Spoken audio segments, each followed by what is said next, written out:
Hit it.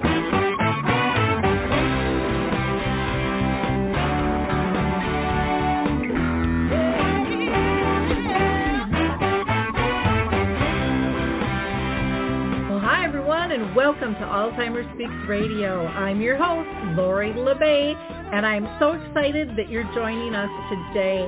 We are going to have a fascinating conversation as usual as we learn from people all around the world at all ages and stages of life.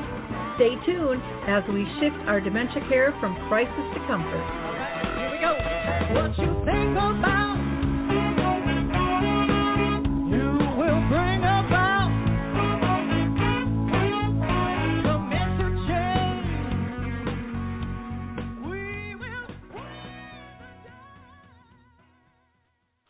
Well, hello, everyone, and welcome back to Alzheimer Speaks Radio. I'm excited for our show today.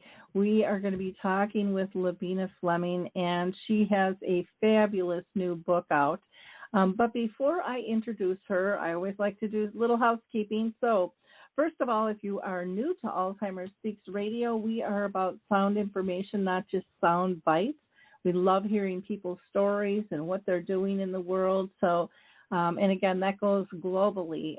If you are living with symptoms, if you are caring for someone personally or professionally, have a business, a book, if you're an author, if you have put together a film, music, everything is a go here.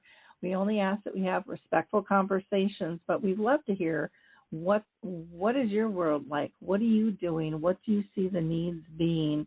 Also, a lot of people ask about our opening song. That's called Clarion Call by the Mark Arneson Band, and you are more than welcome to go ahead and download that on any of your favorite music platforms. I also want to give a shout out to Dementia Map. If you haven't gone and visited our new site, please do. Dementia Map is a global resource directory where all are welcome. There's no fee to use it. You don't have to give us any personal information or set up a membership. It is just there waiting for you to tap into all these wonderful resources. And if you have a resource you'd like added, just reach out to me at Lori at Alzheimer Speaks. I'd be more than glad to talk to you about that. We do have both free and enhanced plans, so we don't want budget to be an issue for anybody. We know when someone's created a service, product, or tool, there was a need for it, and we want to help amplify that for you. Now, we do have a couple of announcements. There is Arthur's Memory Cafe, which we meet the second and the fourth Wednesday of each month at 1 o'clock Central Time. That would be 2 o'clock Eastern, noon Mountain Time, and 11 a.m. Pacific Time. Anyone is welcome to join us there. That is for care partners and those living with dementia.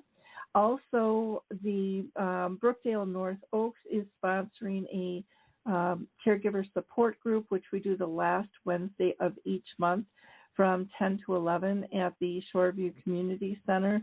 Again, be glad to get you information there. And I should say, I didn't mention, Arthur's Senior Care sponsors the Arthur's Memory Cafe, and they helped us launch the first one in the U.S., and we just adore them to death. Also, the Plymouth International Virtual Dementia Conference is still going on today and November 10th, and you can find more information on that. Just visit alzheimerspeaks.com. It's on the home page. Now, we are going to hear from the Foot Bar Walker, and then we'll be right back and introduce you to Introducing the life-changing Foot Bar Walker. I'm Peggy from Danville, Kentucky, and I'm 91 years old. The Foot Bar Walker revolutionized my care of George. The saving that I made from having to put him in a nursing home came to about $192,000. The foot bar walker opens and closes just like a standard walker. The only thing that is different is the top bar and the foot bar. Does that ever make a difference? Does someone you love use a walker? Do they struggle to get up from a seated position? Are you a caregiver dealing with physical pain and stress as you help your patient? The foot bar walker was designed to assist not only the patient, but also the caregiver. Patients have more control standing up, and no lifting from the caregiver is required. See how it works at thefootbarwalker.com. That's thefootbarwalker.com. Peggy, would you recommend the foot bar walker? Do I ever? I would not be in the health that I'm in today at this age had it not been for the foot bar walker. I love that walker, and you can now get that for under $200 by going to Dementia Map. Just look it up on the resource directory, foot bar walker, and there's a discount code there. It's absolutely phenomenal to help reduce injuries to both the patient and those helping them. And it gives them a little more dignity and a little bit more independence as well. So enough of our housekeeping. Let's get to our guest today. I am just thrilled to have her back with us. LaBena Fleming is a former educator, hospice professional, and certified dementia practitioner. She also won the 2021 Caregiver Friendly Award, and her book is a bestseller on Amazon. LaBena also cared for her mother, who had Alzheimer's and vascular dementia, and she is really committed to sharing her insights, her knowledge, her experience, just to help others have a little easier journey, because it is just a roller coaster out there.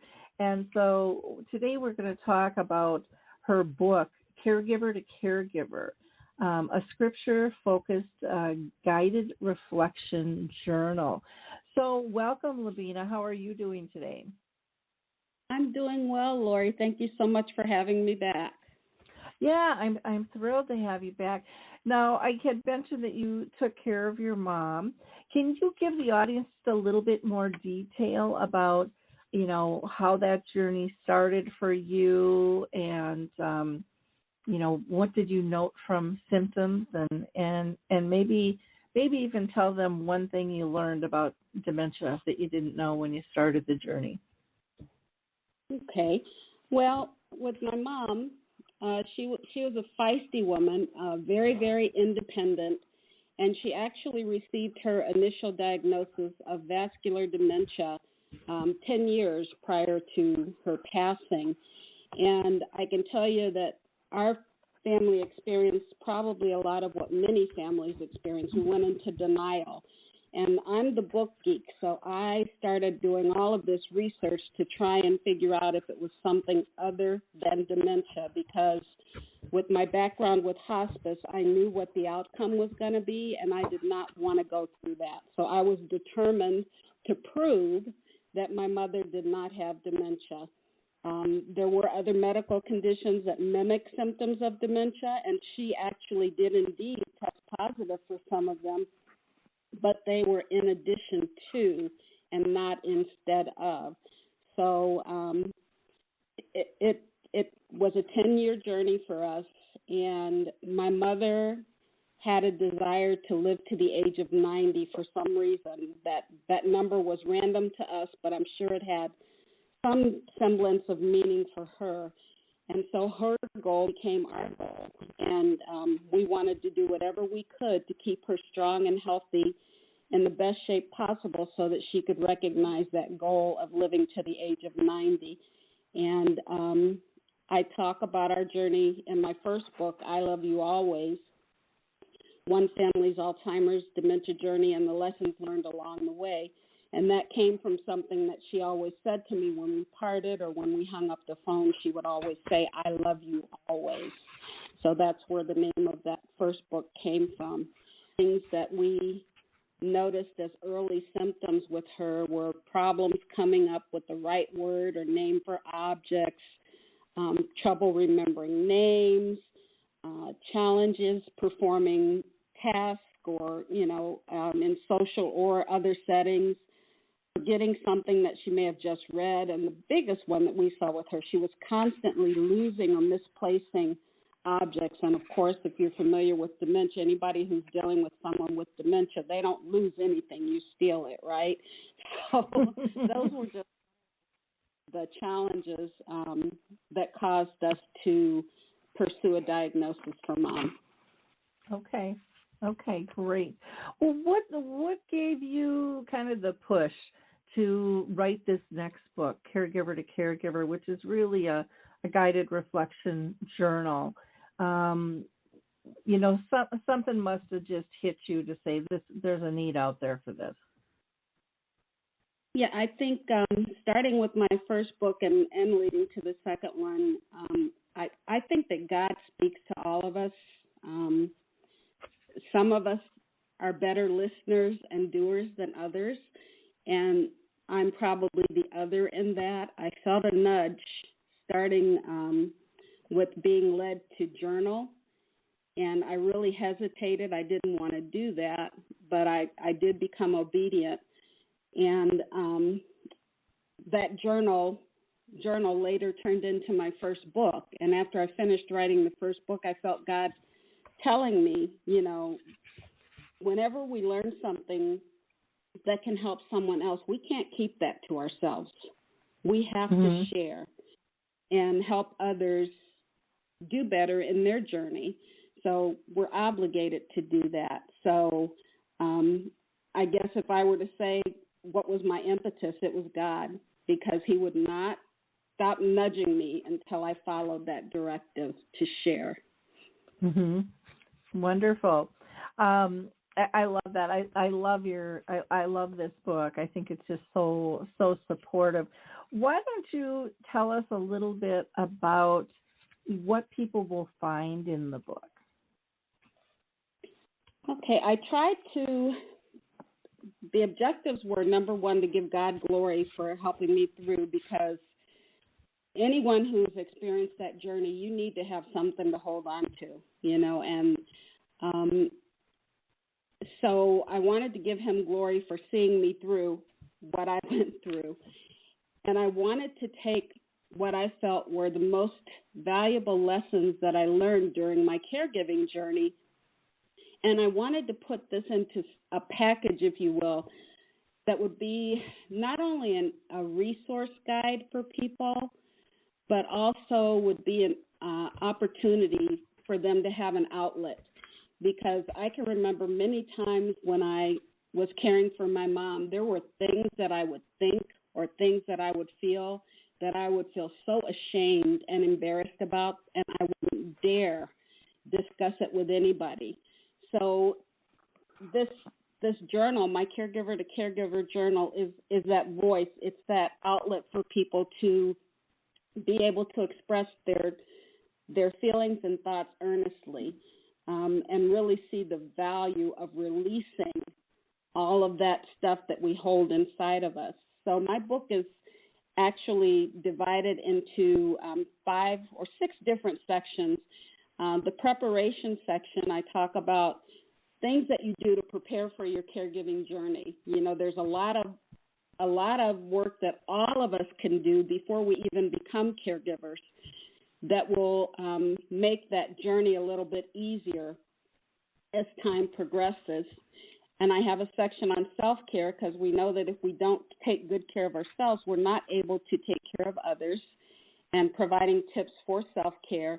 And I don't want to hear anybody say that they don't have time to take care of themselves. If you become incapacitated, who's going to care for your loved one? So that right there is telling you that you have time for self-care. Then I have caregiving tips that I've learned from the amazing hospice caregivers that I worked with, as well as other family caregivers that I've spoken with. I have a section on alternative care, which talks about not only nursing homes and assisted livings, but also home care agencies. Just talking about ways to go about selecting those caregivers for your loved ones. And then I have a section called Later that talks about just that, when you're later in the disease process. So it's really for anyone. It's more geared towards seniors, people who are caring for seniors. And it is scripture-focused. It's divided into, I have a monthly scriptural guidance, that reflects on, that just gives you thought, to keep focused on for the month. Then I have a weekly focus scripture, which ties into the different lessons that are taught. And then I have lessons, which, again, are things that I've learned either from experience, from books, or from other caregivers. In the guided reflection section, I added in because a lot of people have trouble journaling. They don't know what or how to write. So this is exactly what it says. It's a guided reflection. I give you something to think about. It's a prompt, and you can write your thoughts down. So again, the goal is to provide an outlet for caregivers while also giving practical advice and then spiritual support. Okay. You said you were, kind of guided by God to write this book. Did you ever hesitate with this book or the other book in terms of, putting it together and following that cue? I hesitated with both books because I didn't feel qualified to write. I've always been a student. I consider myself a good teacher, but this I did not feel I was equipped to do. I'm not famous. I'm not a medical or legal professional, and I'm not a Bible scholar. So I was just like, okay, who am I to write this book? I'm just an everyday former caregiver who honors God and His Word. But then I had a friend who reminded me that God doesn't call the qualified. He qualifies the called. And that stayed with me. And she said if God was truly out, I either had or that He would equip me with whatever I needed to share. I had to trust the assignment was from God, and I prayed that He would give me the words and guidance that I needed to complete the task. So He showed me that regular people can do extraordinary things if they do it for the right reasons. Mm-hmm. Oh, I so agree. I so agree. I feel like I was kind of God-driven to do this, that it's been a whole spiritual experience with Alzheimer Speaks, and I too said the same thing.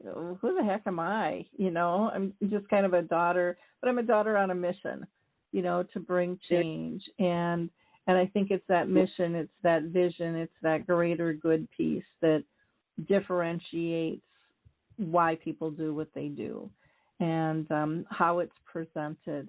And with your last book and this book, I just think they are, they're wonderful. And the other thing that I've learned too in this space since I've been in here since 2009 is people want to hear from real people who have actually been through what they've been through. They seem to resonate deeper. And they really appreciate the skill sets and the insight. Even if there's not a PhD after it, they know how much work it is and how difficult it is to maneuver. And so any kind of cheat sheet they can get from a real life example is extraordinarily meaningful for most family members and people living with dementia. And I think it's valuable for the doctors and the professionals out there too, to be able to have resources to be able to guide others, if not themselves. So kudos for you for stepping up and taking that risk, because writing a book is a big risk of what are people going to think, how are they going to react, all that ego stuff comes into play if we want to admit it or not, a lot of times in our decision making. It does. And what's funny when I think back is I've been a community educator for years on a variety of topics, from organ donation to hospice care to advanced care planning. And what was really surprising to me, as far as one of the things that I learned, I thought I knew so much, because I read so much and I researched so much, so I knew so much, and I could stand in front of a group of people and just spout out statistics and, book data. But it wasn't until I became a caregiver that I really learned about dementia. it's, all of that stuff that you read can go right out the window when it's time to put it into practice, because you go from a head space to a heart space. Yep. And that was a huge lesson for me to learn. It was like, you thought you could just do this. Well, let me tell you, it's not going to be that easy, because, Yep. So even in the decision-making process for so many things, I knew what I was supposed to do. But, this was my mom, so it had an impact on the decisions that I made. Sure. Now, have you always journaled yourself, or? No, I really didn't enjoy journaling.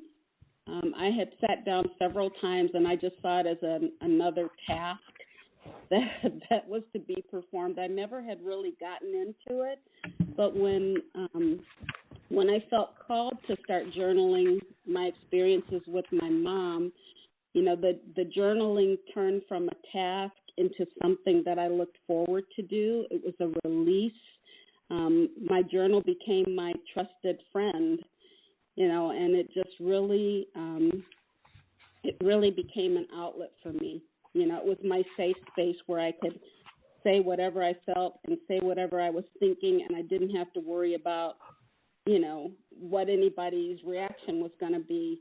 My journal listened without judgment. It didn't make me feel guilty when I was angry or tired or hurt, and it didn't make me feel guilty when I didn't want to be a caregiver, and I told it that, So, no, I journaled. I tried to journal, but I never really got into journaling until being led to do it while caring for my mom. Yeah, so it wasn't really it was a release. Yeah, and I think that's what people don't understand is, it's kind of like a personal event, to just get all those feelings, acknowledge them, and release them instead of carrying them around. You had mentioned, even the thought of saying, I don't want to do this anymore. I don't want to be a caregiver. I mean, that's a really hard thing to say out loud. And I think with that, there's a lot of frustration, but there's a lot of feeling of guilt, of embarrassment, of all kinds of things wrapped in with a statement like that. And yet it's important to get that out of your body so it doesn't stir in there and literally make you sick. And, I find so much power in journaling, but I do see so many people fearful. I don't know how to do that.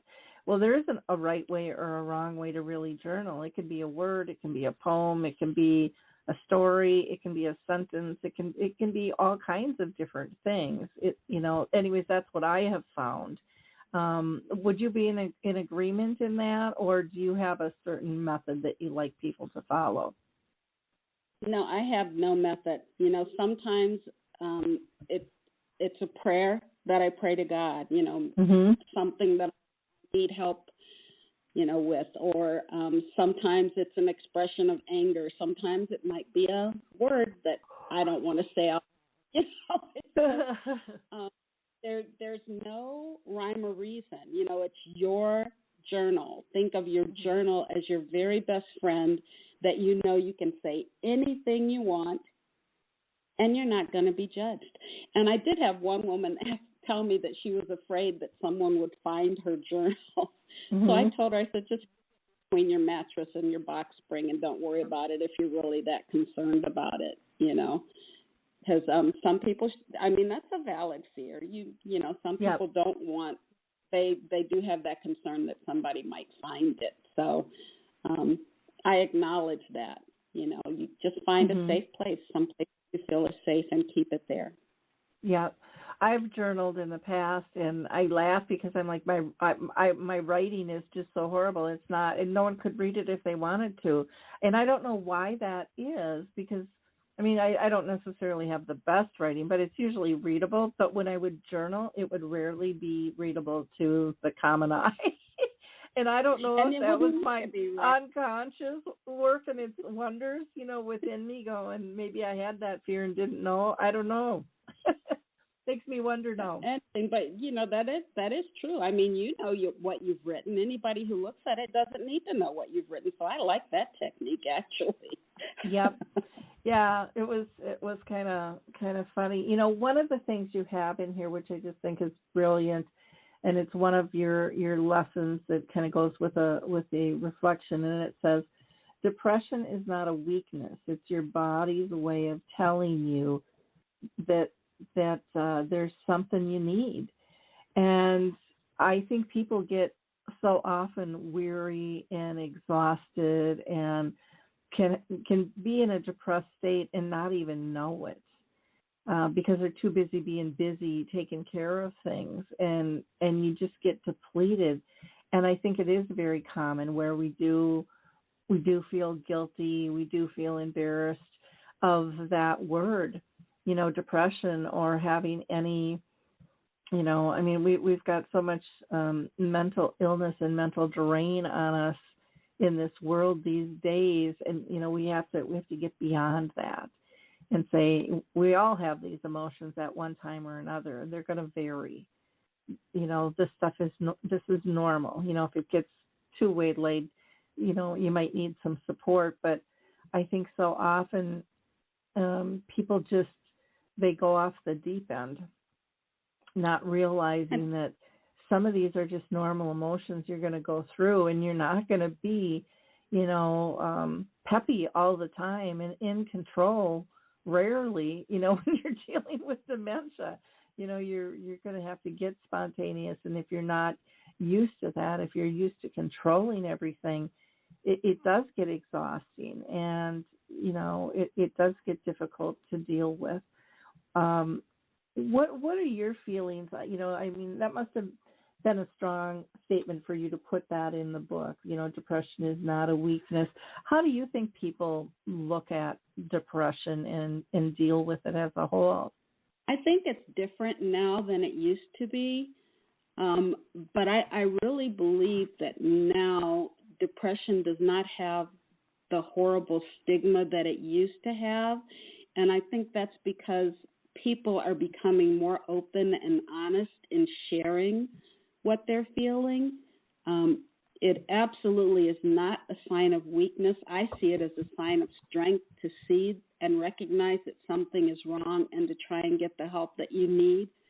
But I think, like you said, sometimes when we're on a caregiver, you're on that go, go, go, go, go, go, go, go, go. You don't even have time to think about what you're feeling. And I can remember one of the stents my mother had in the hospital, and I was just up and down the highway and, just trying to do so many different things. And at one point I remember walking out of the hospital, sitting in my car, and I started driving, and my husband called me, and I just burst into tears. And I didn't realize just how worn and weak I was. Yep. And I thought, oh my God, I'm depressed. I don't have time to be depressed, Yep. But it's I don't think it has near the stigma that it used to have, and I think there's so many outlets for us now. They've got some amazing support groups online for persons who are dealing with dementia and the caregivers. There are just so many supports for us, and I think that has been a help because it really lets you see that you're not the only one. You're not the only one. There's so much company out there, so many people that are feeling like you feel, and I think that's helped tremendously. Well, I know for me, I think one of my problems was I was not sleeping good at all. I mean, my sleep hours cut back, and then I didn't sleep sound because I was still worried and thinking about my to-do list and everything out there that was kind of haunting me. And, man, if you can just get on a good sleep cycle alone, I found for me that's miracles in and of itself because my body was basically able to recalculate itself and rebalance itself because a lot of times I know for myself when I'm feeling down, I'm just worn out.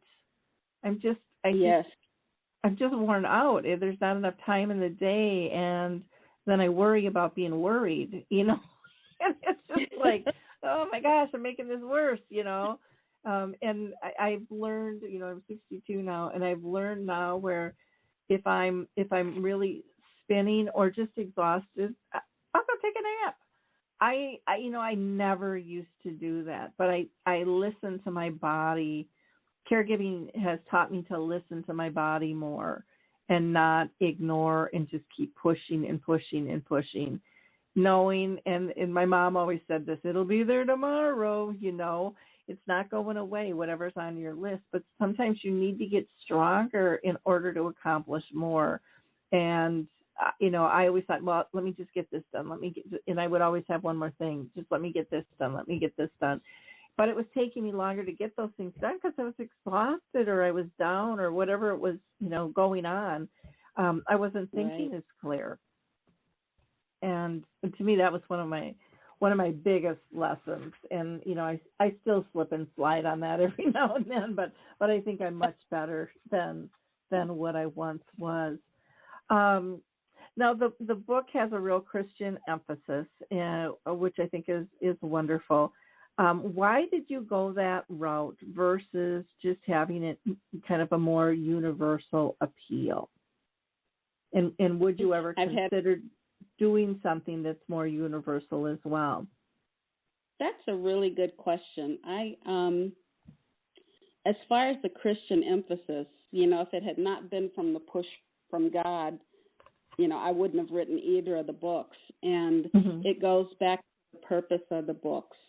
And my purpose was twofold. One, to glorify God, and two, to provide as much support to other caregivers as I possibly could.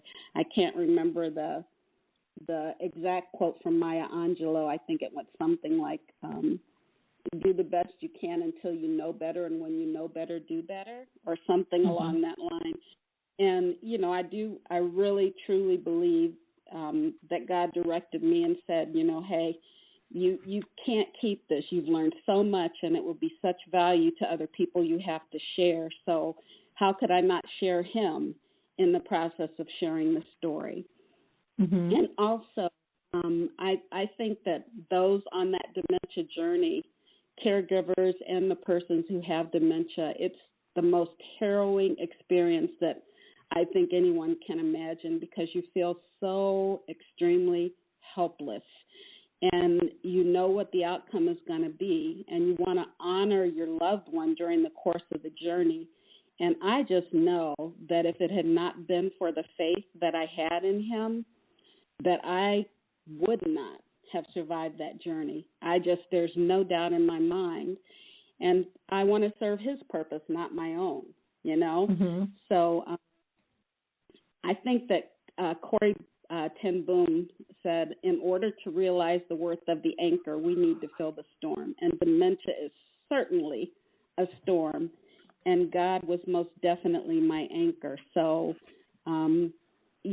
it would have had a much greater appeal probably if not for the Christian reference, but that was my goal, was to share his word and my experience. So in that respect, no, I will continue to let him lead me in my writing course. If I write, I want him to lead me. And it's funny because I probably would make a ton more money if I hadn't, because people have said such. But it's not about the money. Is nice. I'm not going to lie. That would be nice, but I think it's more important that I do his will. Yep. No, I understand that. The reason I asked, I was talking with someone today who has written some books, and she had kind of gone down the Christian path, and someone said, have you ever thought of doing one for other beliefs? And she just kind of paused, and and then she ended up doing some others, and she's like, I learned so much about others' beliefs. And she said one of them actually turned out to be one of my favorite books. And so I thought that was interesting, because I think, everybody wants to honor whoever they believe in, and yet what you have here is so powerful and guided. And will give somebody a lot of comfort, but maybe someone who isn't of Christian belief will never see this, because a lot of times I think there's a stigma, between religions and things that crops up, but there's so much to learn, and I think there's so much overlap. Things might be worded a little bit differently, but again, it's a guided presence, typically for the greater good. And so I just thought I would bring that up. That's something I and pray about, Mm-hmm. and as I'm led, that's as I do, so Mm-hmm. God loves all people. So whatever he directs me to do, that's what I'll do. Mm-hmm. Yeah, I understand. Do you have a favorite portion of the book itself? I think as far as a favorite portion, I think the most valuable portion, I think, to me, is the preparation portion of the book. Mm-hmm. Because something, whether we're caregivers now, we're either going to be a caregiver or somebody's going to be taking care of us. Mm-hmm. And I just think there's information in the preparation section of the book that would be valuable to everybody wherever you are in the caregiving journey, whether it's pre or post, or in the midst of. I just think that there's value in all of the sections. But if I had to say what is most valuable, probably self-care, mm-hmm. because nothing is possible if you're not taking care of yourself. Oh, exactly. Now, you have one lesson in here. It says, always have a plan A, B, C, D, and E, and be ready to put one into place at a moment's notice. I'd like you to dive into that one a little bit more, because I used to do that, but I found it really wearing on me. And so I'd like to hear where you're coming from with this and why that is, and maybe I'm taking it out of context. Okay, with us, when we finally accepted my mom's dementia diagnosis, we started trying to think in terms of, what's going to happen as this illness progresses. So in her case, her desires were to live to be 90 and to stay in her home. Those mm-hmm. were two things that were most important to her. So with that in mind, we were thinking, okay, we can't control how long somebody lives, but what kind of things can we try to put in place in her home so that it would make it more conducive for her staying there? So mm-hmm. it might include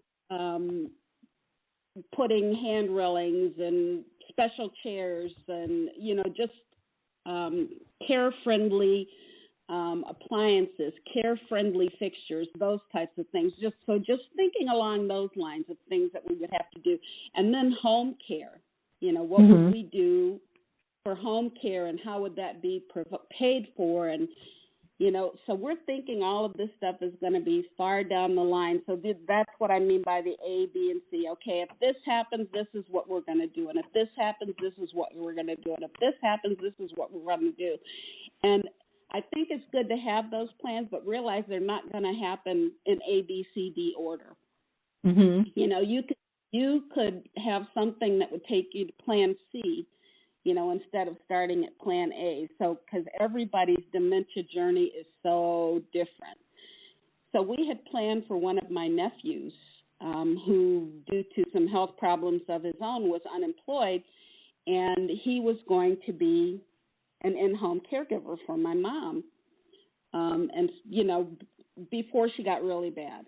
So that was the plan. Well, we didn't think in terms of, what if he's not available? That was just our plan. We're going to do this. Mm-hmm. Well, when it came to incorporate that plan, he wasn't available. We couldn't even find him. So mm-hmm. we went into crisis mode. So in this case, we should have said, okay, this is our first course of action. But if this course of action doesn't work out, then this is what we can possibly do. just have more than one possible action to address a situation. So that's, I think, what I mean by that. And then just recognizing that any one of those things can occur at any time. It's better to have a plan that, a plan of action instead of having to go totally into crisis mode and having to start from square one to try and figure out what to do. Yeah, I would agree. I guess as my mom's journey proceeded, and I was always doing multiple plans. And what I realized, I think in the beginning, it's extremely important to be able to, have some ideas and do some research in terms of what you want to tap into. But what I found was I was doing multiple plans for many different things. And, for me, what I learned was that I have the basic knowledge, and when something hits the fan, I'm going to have to regroup anyways. And so I stopped myself at one plan. You could have one alternative plan, but you couldn't have more because I felt I was wasting too much of my time, and then I was missing the current moment, and those were some of the things that fed my soul and kept me whole. Because otherwise I was kind of like this rat on a hamster wheel, just running, and so much of what I was planning for didn't necessarily happen. But I learned that over time, But I think in the beginning, plan and kind of a map really makes a super ton of sense. And I think that the main idea I was trying to get across was that, you need to have some idea of what you're going to need along the way so that you don't have to operate in crisis mode. Yep. And especially if you have multiple people involved in decisions that are being made, just having a general consensus about, the course of action. Or even for all of us, the most important thing, I think, really for all of us, while we are of sound mind, is to plan for yourself. Write things that you want to happen as you age and as your illness progresses and as you near end of life. It's just too many times people are caught off guard and they have no idea what to do or how to do it. So the time to do the research and the homework is before you need the research and the homework. Yep. I totally agree with you on that. Your book is different, because of the scripture presence, but I think it's also different in some other ways as well. What are your thoughts on how your book is different from other journals that are out there? I mean, some of them are just blank pages and go fill it in. Here's a journal, It's funny because I had initially started looking at other journals when I felt led to write mine, and then I was just like, oh, stop, because you're not writing something that's already out there. I can't speak to a lot of the other journals out there. I do know that you're right. Some might have a picture on the page with lines for you to fill in.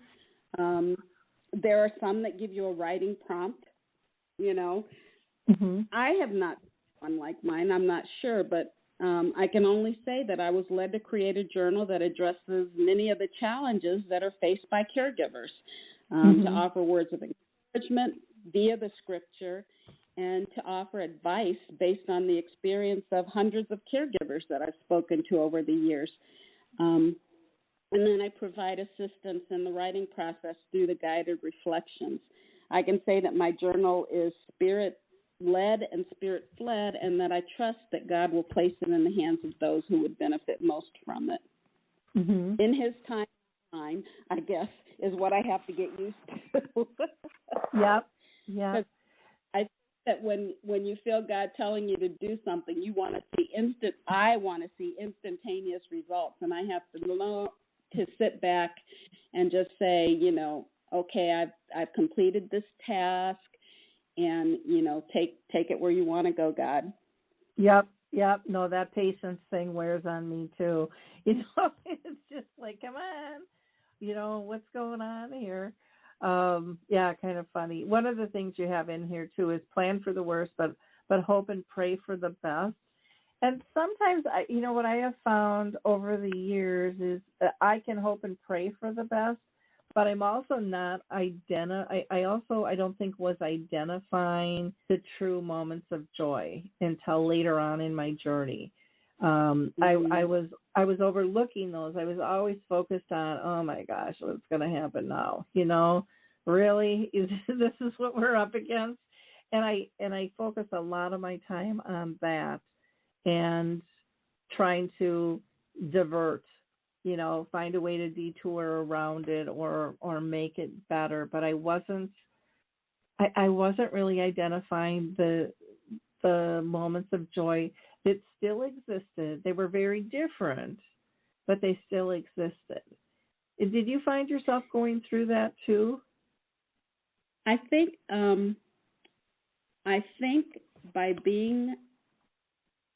by having the things that we were able to put in place, I think that allowed me to be able to experience more of those moments and allowed me to be more in the moment than thinking about what's going to happen next or what was I going to do next or da-da-da-da. You know, I know that even the best plans can fall through. I recognize that. So it's like you do the homework ahead of time, and then I think that allows you the opportunity to really be more in the moment with your loved one. I really do.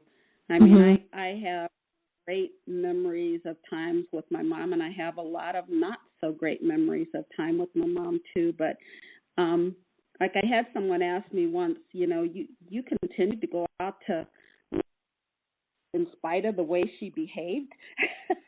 Yep. And I told her, you know, that was our special time. I would take her to her favorite restaurant for as long as she was able to go out, and it was a Chinese buffet. And she would would complain that the food was cold, even if it was steaming, and she would watch the people, you know, going through the buffet and say very inappropriate things, and I would have to, you know, try to reel her in, and she would tell me to shut up or whatever. But you know, that was a precious memory for me. That was our special time together, and I wish I had a sign that said, you know, please ignore her, she has dementia. But and I would often tell her, you know, you're going to get us hurt. But I think that it is important to enjoy those special moments as they appear, you know, and really treasure them, because you don't know how long they're going to last. Everybody with dementia, you know, one person with dementia is one person with dementia. They all don't present the same way all the time. So, you know, there are certain similarities, but still, you can't judge everybody with dementia and expect the same behaviors out of one as you do with the others.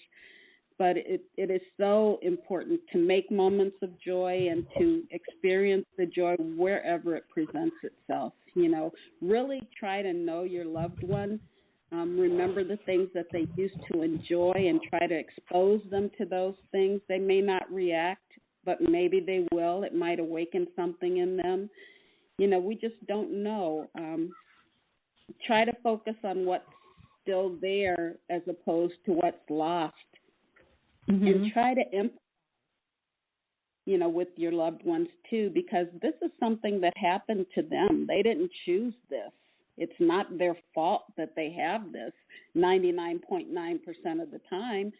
So, you know, just recognize that even though it's a headache for us as caregivers, you know, try to put yourself in their place and feel what they must be feeling. My mom would say all the time, I know something's wrong with me, but I don't know what it is. And she was so troubled with that, you know. So they've lost more than we could ever lose, you know. So we just need to really be empathetic to our loved ones and just recognize they don't want to be the way they are. This is something that happened to them. Exactly. You had mentioned about, really figuring out what brings them joy. But in your book, you also have, in the journal, you also have, what brings you joy. There's one spot that says, what movies just, make you laugh or bring you a calmness or whatever. And don't forget to watch a couple of those, during the week. Because sometimes I think we can get so focused on them that we forget about refilling ourselves and having that balance. I know I just kind of cut myself off from all my friends, and thank God they didn't give up on me, because I didn't know how empty I was until I finally did meet with them. And then it was like, oh my gosh, I've turned into this beast that I don't even recognize, because I was overwhelmed, but not admitting that I was overwhelmed with everything, and that I was missing kind of my old life, before caregiving. And, once I did get together with my friends, boy, I made that a weekly thing. And I had pushed that off, I bet, 2 years. I didn't have time. And then it was like, oh my gosh, I walked out a whole different person after meeting them. I felt normal again. I felt myself again. And I think it's easy to get lost in this journey. Oh, my God, it is so easy to get lost. And I do try and stress that in my book, that it's important that we hold on to as much of ourselves as possible during the caregiving journey. Because the caregiving journey, even though it feels like it's going to last forever, it's not. And what are you going to do once it's over? I mean, that is so hard when that door closes and you sit and you go, what now? You gave so much of yourself to that person and to that time and to that journey that you lost who you were as a person. And it really takes a long time to adjust to that new normal for you, or to create that new normal for you. So I think it is extremely important that we hold on to as much of our own lives and our own interests as possible during the journey. We have to make time for that. We have to. Yeah, I totally agree. And, a lot of times you don't know what's lost until you found it again, because you're so busy being busy in this process. Anyways, that's what I found for me. And then it was like, it was one of those learning lessons that I'll never, hopefully I'll never forget, because it was just such a powerful learning lesson for me in terms of taking care of yourself. And you don't even realize sometimes, I think we take it for granted, that we're well. It's like so many other things in life. We take it for granted. We don't really know the meaning behind it until we've lost it and we see the effects it has on us. And so, I agree. Well, I can't believe our hour is almost up here. Time just flies. Like I said, I'm so thankful that you came back on the show to share your new book with us. Again, the book is called Caregiver to Caregiver, a scripture-focused guided reflection journal. And I highly recommend it. I think this will give you a lot of insight and comfort. And again, remember, journaling looks different for everybody. It's kind of like when you've met one person with dementia, you've met one. Same with journaling. It doesn't have to be up to anyone's standards but yours, and what makes you feel comfortable. And I also think it's just such a healing process to journal, to just identify what's truly going on, especially when you don't feel comfortable verbally saying those words or sharing those comments with others. It's just a release and an acknowledgement that I think lightens the load. I couldn't agree more. I didn't feel that way before my journey, but I certainly feel that way now. I agree. Yeah.